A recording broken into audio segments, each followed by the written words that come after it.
Drummer Noah, Rio Alif, tengah berkabung karena istrinya, Clarence Cynthia Radhanta, meninggal dunia pada Selasa, 18 Oktober 2022.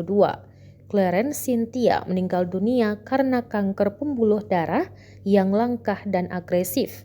Bintang FTV tersebut menghembuskan napas terakhir di Rumah Sakit Umum Pusat Nasional Dr. Cipto Mangunkusumo atau RSCM Jakarta Pusat.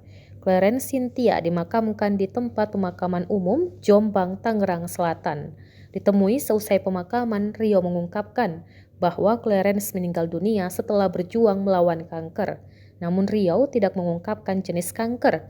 Dia hanya mengatakan bahwa penyakit tersebut termasuk langka. Sementara itu, keyboardis David Noah menyebut Clarence Cynthia mengidap kanker pembuluh darah langka.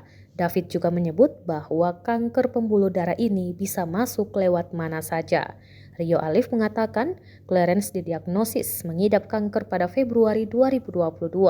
Setelah mengetahui hal tersebut, keluarga memberikan fasilitas yang terbaik untuk perawatan dan kesembuhan Clarence.